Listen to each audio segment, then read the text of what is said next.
Swayam Prabha. Digital India. Educated India.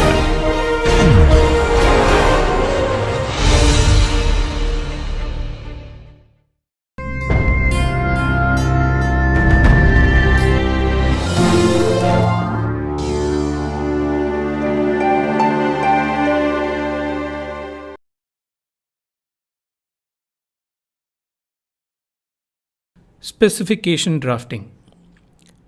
We have already seen the principles involved in claim drafting.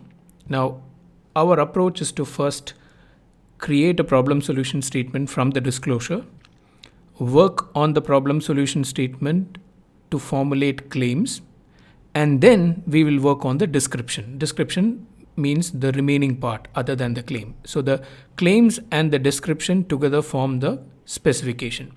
Now, when we refer to specification drafting, in this context, we are referring to the other parts of the specification that remains now that we have drafted the claims.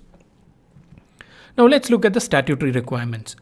Claims had very little statutory requirements which we had to cover, but when it comes to the specification, the Act and the rules do give quite a lot of detail on what should be the structure and the function of various parts of the specification. Let us look at section 10.1. It says that every specification, whether provisional or complete, shall describe the invention. So the job of the specification is to describe the invention. So that's where we get the requirement of description and a disclosure. The disclosure, there are certain requirements for the disclosure. So you need to describe the invention in the specification, and there are certain objectives for that description, there are certain requirements. We'll get to that. And shall begin with a title. So we get two things. There has to be a description, there has to be a title, sufficiently indicating the subject matter to which the invention relates. So the function of the title is also given. The title cannot be few words of your choice. It has to do a particular function, and the function is it should indicate the subject matter to which the invention relates. So from 10.1, we understand that every specification should describe the invention. You could say claims also describe the invention. So claims can be regarded as a part of the description. But in patent parlance, you use description to refer to the parts other than the claim. So in this lecture, we'll be covering those parts which require or which have certain functions that form a part of the specification other than the claims. So we know that there is a description and there has to be a title. 10.2 tells us that subject to any rules that may be made in this behalf under this Act, which is the Patents Act, has corresponding patent rules. Rules give the details, Act gives the broad principles, so to speak. Drawings may and shall, if the controller so requires, the controller is the person in charge of the patent office, be supplied for the purposes of any specification, whether complete or provisional. So we understand drawings can be a part of complete as well as provisional. So we understand that drawings can be supplied both for complete as well as provisional. And any drawings so supplied shall, unless the controller otherwise directs, be deemed to form part of the specification, and reference to this Act to a specification shall be construed accordingly. So we understand drawings are regarded as a part of the specification. So if you give drawings along with your specification, it will be treated as a part of the specification. Now, what do we understand when something is referred as a part of a specification? When something is referred to as a part of a specification, it simply means that that part is integral and that part could be used to interpret and construct the claims. So if something is a part of a specification, it's a part of Form 2. The specification is filed using Form 2. So we regard something as a part of a specification, then we had already seen this point, then it becomes an intrinsic aid for construction. We saw that there could be intrinsic aid, extrinsic aid, as well as tertiary aids. Now, intrinsic aid, the description and the claims can throw light on interpreting the invention. Extrinsic, we had covered.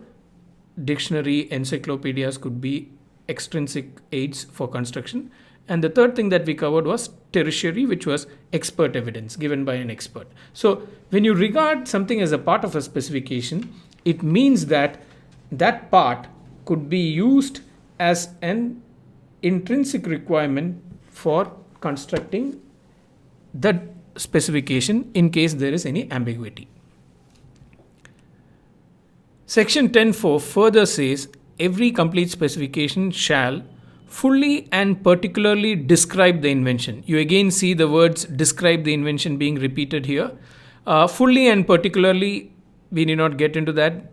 There is a certain style in which certain provisions in law are written, and this has been explained by the courts, so we need not worry about it. Let's just look at describe the invention and its operation or use. So you just don't describe the invention, you also explain the operation of the invention or use of the invention and the method by which it is to be performed. So here there are two things that we need to bear in mind. The description of the invention should also contain operation and its use. That's the first point. And it should also have method by which it is to be performed. It should also state the method by which it is to be performed. So the description should be a detailed description, because if it is not a detailed description, you would not understand how it is operated or how it is used. And the method by which it is performed also needs to be given in detail. Now, we will see further layers coming up as we read the other provisions of the Act, further levels of detail. Now, there is also a requirement in 10.4, section 10.4, which states that the disclosure of the best method has to be done. The complete specification should disclose the best method of performing the invention which is known to the applicant and for which he is entitled to claim protection. So there is a requirement called the best method requirement. Now, what does the best method requirement ask an applicant to do? It simply requires him to disclose the best method. And the best method should be something that is known to the applicant. What is known to her? If the applicant doesn't know it, then there cannot be a burden on the disclosure. We will get to the details of what a best method is and what is the scope of the best method in our subsequent lectures. For now, we need to know that the applicant is required to disclose the best method for which he is entitled to claim protection. Which means if there is a single claim, which is the minimum number of claims that you can have, the minimum or the single claim should correlate to a disclosure which you regard as the best method. So you cannot claim something without describing the best method of performing. It could be just one method, but they should be, which means the claim should have, the single claim, in case you have just made one claim, that claim should have a corresponding disclosure of the method of performing it. So the method of performing the invention should correspond to the independent claim or the main claim that you have made. So if there is a main claim and if there is a corresponding method of performing the invention which you have described in your descriptive part of the specification, then in principle you have satisfied the requirement of best method. So it's an easy requirement to satisfy. We find very few cases where the applicant has not disclosed the best method and the best method has become a reason for a revocation of a granted patent. There are very few case laws on that. But because this is an easy requirement to satisfy, all you need to do is, when the claims are drafted, ensure that the method of performing the invention or explaining what has been covered in the main claim is also described in detail in your disclosure. 10.4 further continues and it says the complete specification shall end with claim or claims defining the scope of the invention for which protection is claimed. We had covered this in our earlier lectures. Be accompanied by an abstract to provide technical information on the invention. So we saw many things propping up. We saw the invention has to be described. We saw title, a requirement that the title has to be mentioned. Now we see claims coming up, and we saw the best method as a requirement, and now we have abstract. So there has to be an abstract. So we will collect all these things, and we'll show you from the statutory provisions what are the requirements. We also saw something on drawings. So we will collect all these things and show to you what are the statutory requirements that you need to satisfy when you draft a specification. Rule 13.7 gives some detail about the abstract. It says that the abstract, as specified under clause D of subsection 4 of 10, which is section 10, accompanying the specification shall commence with the title of the invention. So the abstract should have a title. This is the same as the title of the specification itself. There's a separate specific title for the specification.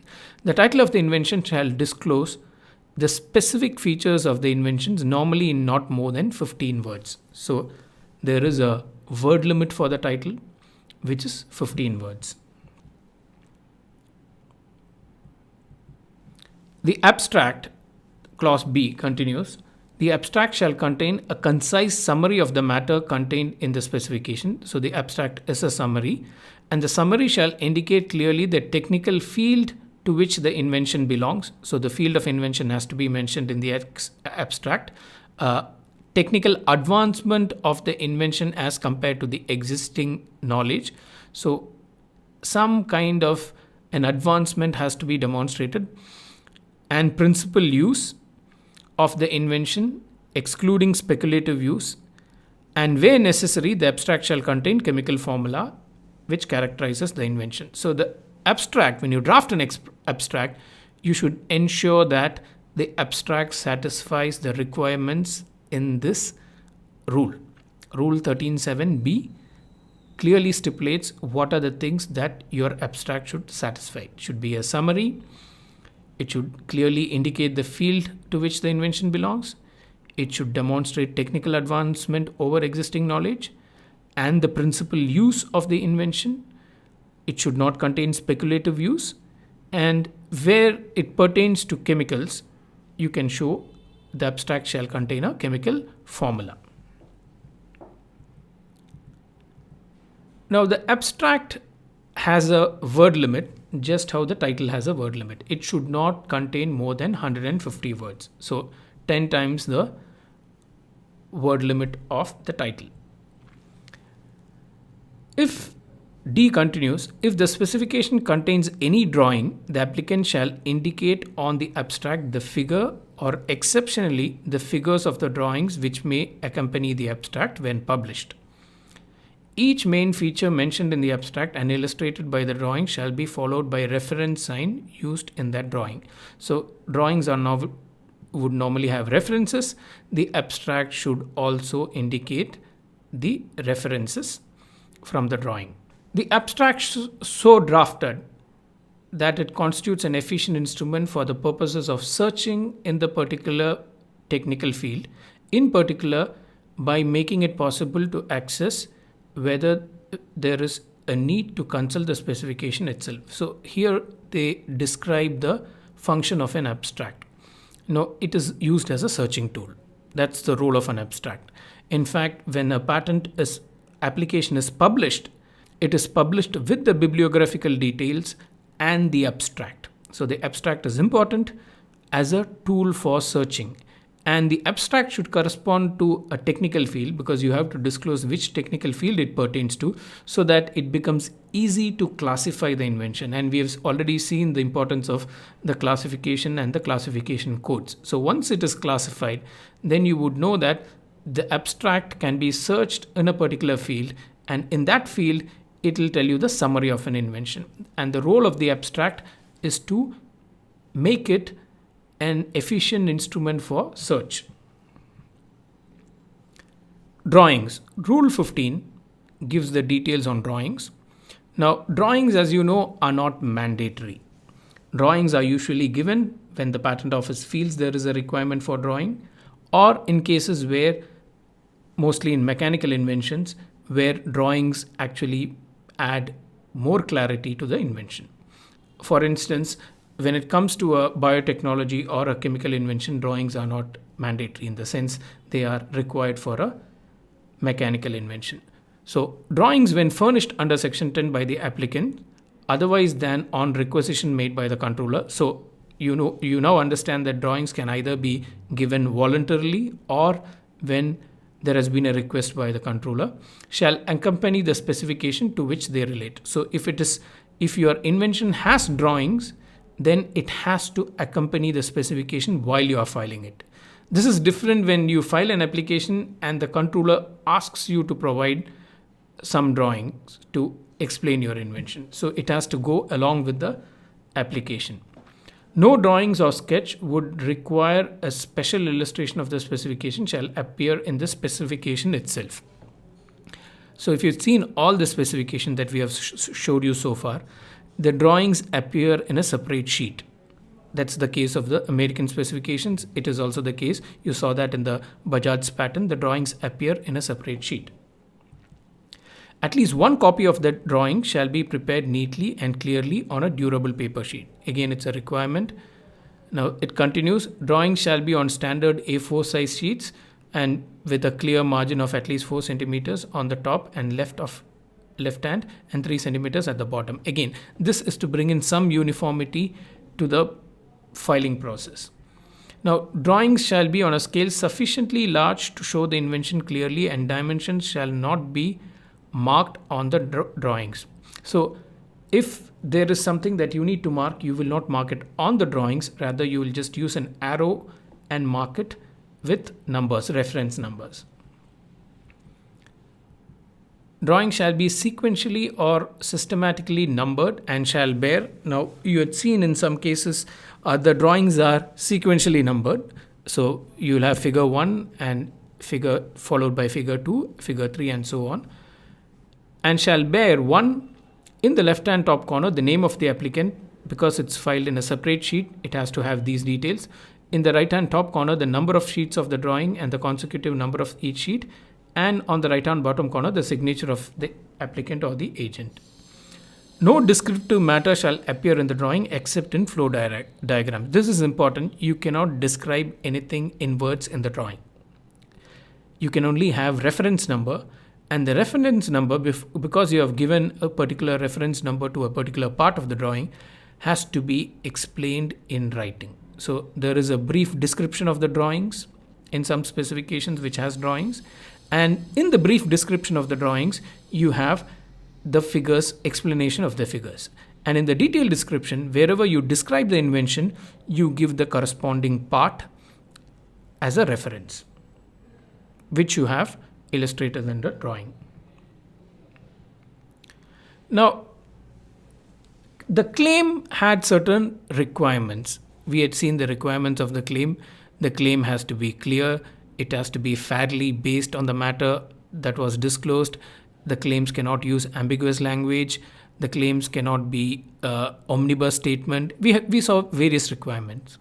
The specification, by which we mean the parts of a patent specification other than the claims, has certain requirements too. Now, the sufficiency is a requirement which the specification has to satisfy. Now, sufficiency comprises of two parts. One, there has to be an enabling disclosure. This is called the enablement requirement.